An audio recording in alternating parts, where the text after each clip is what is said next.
जय श्री राम। जब जब त्याग की बातों को कभी रेफर करना हो, संदर्भित करना हो, तो हमारे विद्वान कहते हैं कि राम जी के जीवन से त्याग की शिक्षा लेनी चाहिए, त्रेता युग में जाकर के त्याग की शिक्षा लेनी चाहिए, रघुकुल से त्याग सीखनी चाहिए। और जब जब अधिकारों की बात होती है तो विद्वान कहते हैं महाभारत पढ़ना चाहिए, पांडवों और कौरवों के बीच का जो संवाद है उसको देखना चाहिए। उससे आपके जो आपकी जो अपने रिक्वायरमेंट है, जो आपके नीड हैं, जो आपके अधिकार हैं, अधिकारों की लड़ाई आपको महाभारत से समझनी है। त्याग में बहुत बड़ा दम होता है और त्याग से पुरुष संतोषी बन जाता है, सुखी बन जाता है, प्रसन्न बन जाता है। तो आज हम त्याग की बात करते हैं और त्याग की जब भी बात आएगी तो उर्मिला जी का त्याग जो होगा सबके त्याग से सर्वोपरि माना जाएगा। रामचरितमानस का प्रसंग है, जब भगवान श्री राम जी को 14 वर्ष का वनवास कर दिया जाता है तो उनके साथ माता सीता भी वन जाने के लिए तैयार हो जाती है। अब बचपन से लखनलाल जी अपने भैया के साथ रहे हैं, उनकी सेवा की है उन्होंने, तो वो भी अपनी बातों को दुहाई दे करके अपनी माता सुमित्रा से राम जी के साथ वन जाने के लिए आज्ञा ले ही लेते हैं। वन जाने से पहले लक्ष्मण जी ये सोचते हैं कि जाने से पहले एक बार उर्मिला से मिल लेते हैं। रास्ते भर ये सोचते हुए जा रहे हैं उर्मिला के कक्ष की तरफ कि पता नहीं मैं उसको उर्मिला से क्या कहूँगा, मैं उसको कैसे समझाऊंगा। मैं इसी उहापोह की स्थिति में सोचते सोचते वो उर्मिला के कक्ष में प्रवेश कर जाते हैं। उर्मिला के कक्ष में प्रवेश करने के बाद से उनको घोर आश्चर्य होता है। वो देखते हैं कि उर्मिला पहले से ही दीपक जो है, पूजा का जो थाली है वो लेकर के खड़ी है इनको विदा करने के लिए। वो बोलती है आपको घबराने की ज़रूरत नहीं है, माता ने आपको आशीर्वाद दे दिया है और मेरे तरफ से भी आप निश्चिंत हैं। आप बजा करके भगवान श्री राम की सेवा कीजिए और भगवान श्री राम की सेवा में किसी प्रकार की विघ्न बाधा न आए, इसलिए मैं आपके साथ जाने की जिद भी नहीं करूंगी। ये त्याग है उर्मिला का। लक्ष्मण जी को ये बातें कहने में संकोच हो रही थी, परंतु उनके कहने से पहले ही उर्मिला ने उन्हें संकोच से बाहर निकाल दिया। वास्तव में यही पत्नी धर्म है। पति जब भी संकोच में पड़े तो उससे पहले ही पत्नी उसके मन की बातों को जान करके उसको संकोच से बाहर निकाल दे, इसी को पत्नी धर्म कहते हैं। और उर्मिला जी ने बखूबी इस धर्म को निभाया। वनवास हो जाता है। लक्ष्मण जी तो राम जी के साथ वन में चले जाते हैं। 14 वर्ष के लिए वो न सोने का वचन दे चुके हैं और राम जी की सेवा में लगे रहते हैं। इधर अयोध्या नगरी में उर्मिला जी भी एक बहुत बड़ी तपस्या कर रही हैं। इस 14 सालों में उन्होंने कभी भी अपने घर के दरवाजे बंद नहीं किए और रातों रात जाग करके उन्होंने अपने दीपक को प्रज्वलित रखा, अपने दीपक को बुझने नहीं दिया। यह उर्मिला की तपस्या, त्याग, समर्पण और मर्यादा पालन का अनोखा मिसाल है। कहानी में कुछ ट्विस्ट आता है और ट्विस्ट ये आता है कि मेघनाद के साथ युद्ध करते समय लक्ष्मण जी को शक्ति बाण लग जाता है। लक्ष्मण जी मूर्छित होकर के पृथ्वी पर गिर पड़ते हैं। हनुमान जी लक्ष्मण जी के उपचार के लिए संजीवनी बूटी का पहाड़ लेकर के हिमालय पहाड़ से लौट रहे हैं। भरत जी देखते हैं कि आकाश मार्ग से कोई बहुत बड़ा पहाड़ लेकर के जा रहा है। उनको ऐसा लगता है कि कहीं ये हमारे लिए नुकसानदेह ना हो, इसलिए वो एक बाण उठाते हैं और हनुमान जी पर साध देते हैं। हनुमान जी राम राम करते हुए अयोध्या नगरी में गिर पड़ते हैं। गिरने के बाद से हनुमान जी भरत जी को बताते हैं कि किस तरीके से छल से सीता माता को रावण हर ले गया।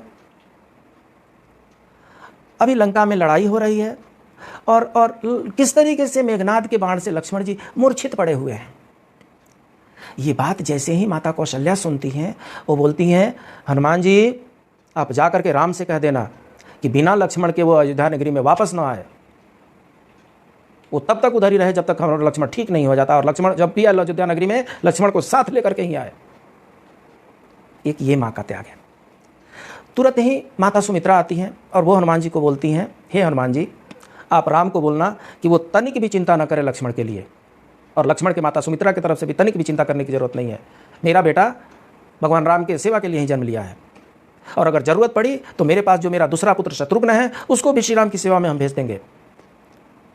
हमारे दोनों बच्चों का जन्म भगवान श्री राम की सेवा के लिए ही हुआ है, इसलिए उनको लेस मात्र भी अपने मन में संकोच करने की कोई जरूरत नहीं है। माताओं का यह प्रेम देख करके हनुमान जी की आंखों में अश्रु की धारा बहने लगती है। हनुमान जी भावुक हो जाते हैं।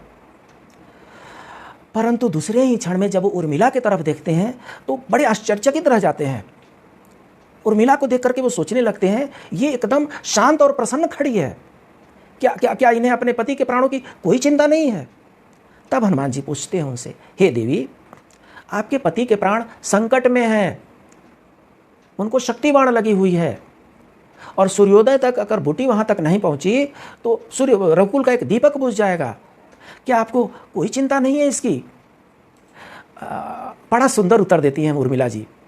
उर्मिला जी बताती हैं, हे हनुमान जी, मेरा दीपक संकट में कभी हो ही नहीं सकता है, मेरा दीपक कभी बुझ ही नहीं सकता है।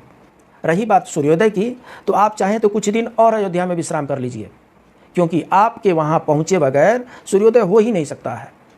गजब का कॉन्फिडेंस है भाई, क्या विश्वास है। उर्मिला जी उसके आगे कहती हैं कि आपने कहा कि श्री राम मेरे पति को गोद में लेकर के बैठे हैं, तो जो भगवान श्री राम के गोद में लेटा हो उसे काल छू भी नहीं सकता है। वे दोनों लीला कर रहे हैं। मेरे पति जब से वन में गए हैं तब से सोए हुए नहीं हैं, उन्होंने न सोने की प्रतिज्ञा कर रखी है। अभी थोड़ा सा उनको सोने का मौका मिला है, वो भी भगवान श्री राम का गोद मिल गया है, तो थोड़े लंबे समय के लिए सो रहे हैं, उठ जाएंगे, कोई चिंता न कीजिए। और हाँ हनुमान जी, एक बात और, शक्तिवाण लक्ष्मण जी को नहीं लगी है, शक्तिवाण श्री राम को लगी है। शक्तिवाण जो है वो लक्ष्मण जी को नहीं लगी है, समझने की कोशिश कीजिए। शक्तिवाण जो है वो श्री राम को लगी है।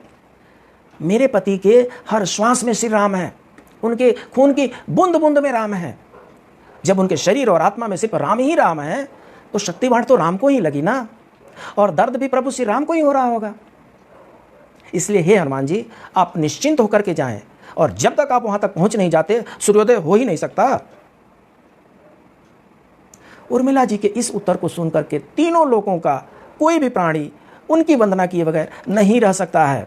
उन्हें अपने प्रभु श्री राम पर अटूट विश्वास था। उर्मिला का यह विश्वास उनके त्याग और समर्पण की पराकाष्ठा प्रदर्शित करता है। हमें भी जीवन में अगर सुख का अनुभव करना है तो एक त्यागी का जीवन जीना चाहिए। एक बार त्याग करके देखिए, हमारे पास अनेक ऐसे उदाहरण मिल जाएंगे। माता एक रोटी का त्याग करती है अपने पुत्र के लिए तो कितना प्रसन्न हो जाती है, और इसके अनेक उदाहरण अपने घर पे रोज रोज रोज ही मिल जाते हैं। तो जिनको भी सुखी होना है वो त्यागी होना सीखें। जो भी छीना झपटी से लेकर के आते हैं उनके पास शायद कुछ भौतिक संसाधन बढ़ जाए, मन में शांति नहीं रहती है, चिंताएं घेरी रहती हैं, कभी सुखी जीवन नहीं। छीना झपटी करने वाला कभी सुखी जीवन नहीं जी सकता, और त्यागी पुरुष कभी दुखी नहीं हो सकता है। उर्मिला जी का त्याग परम त्याग है, और रामायण ऐसे ऐसे त्याग से भरा हुआ है। कल फिर मिलते हैं एक नए त्याग के साथ, एक नए कहानी के साथ, एक नए चर्चा के साथ। तब तक के लिए जय श्री राम।